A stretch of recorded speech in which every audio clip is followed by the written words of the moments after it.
On apprend plus de ses échecs que de ses succès, comme on dit. J'ai beaucoup appris pendant ces 4 premières années.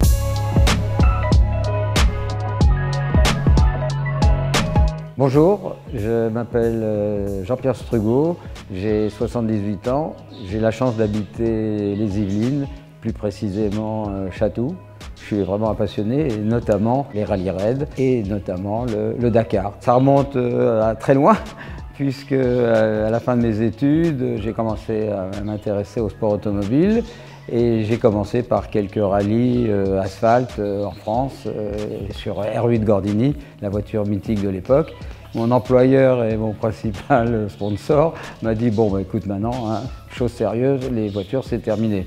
Et j'ai très bien compris, si ce n'est que quelques années plus tard, en 1985 très exactement, là vraiment le virus m'a repris, et notamment avec le Paris-Dakar à l'époque, puisque ce rallye partait de la Concorde juste sous nos fenêtres. Sans aucune expérience, je me suis engagé avec un ami et j'ai toujours été un inconditionnel des voitures de série. Les premières années, c'est vraiment l'inexpérience totale, on ne sait pas où on va, on ne choisit pas forcément la bonne voiture, la bonne assistance, le bon coéquipier et puis, point essentiel, les budgets. On apprend plus de ses échecs que de ses succès, comme on dit. J'ai beaucoup appris pendant ces 4 premières années. Je prends ça comme quelque chose de flatteur, effectivement, dans la mesure où j'ai la chance de pouvoir encore courir dans de bonnes conditions.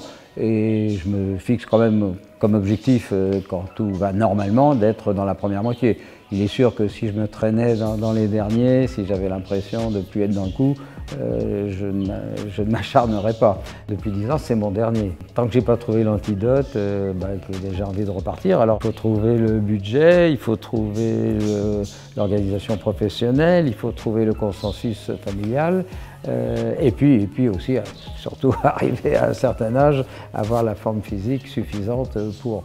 Les premières années, il n'y avait pas de team, je choisissais mon coéquipier, ensemble on choisissait la voiture, on la faisait préparer par un préparateur, on prenait un mécano qu'on inscrivait dans l'avion, qui tous les soirs on le retrouvait à l'étape. On trouvait nous-mêmes notre matériel, les outils, les pièces de rechange qu'on mettait dans une ou deux cantines dans un camion. Voilà.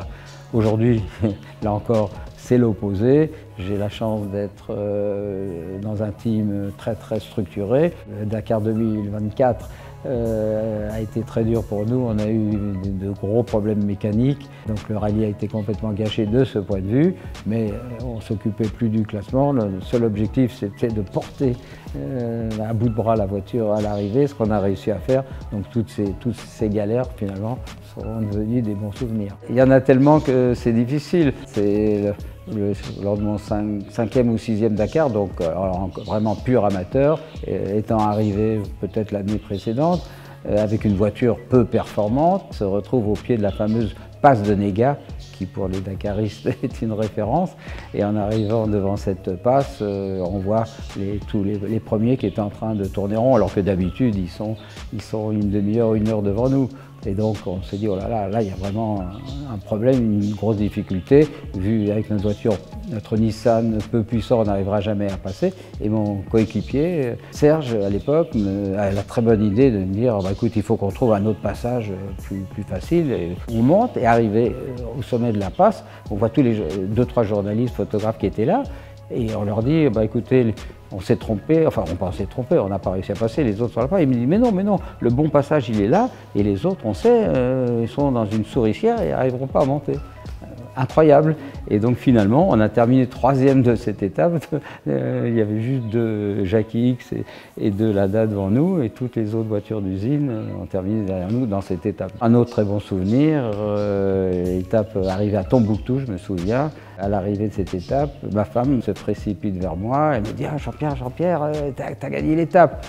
J'ai dit, j'ai gagné l'étape, oui, des voitures de série. Non, je t'assure, t'es le premier. J'ai dit, attends, tous les autres, il y en a beaucoup qui sont déjà arrivés. Oui, mais en temps compensé, parce que comme on part une demi-heure derrière les premiers, il suffit qu'on arrive un quart d'heure derrière eux et on a gagné l'étape. Et effectivement, Gérard Rolls vient vers moi, m'interviewe et me dit, Jean-Pierre, tu as gagné l'étape.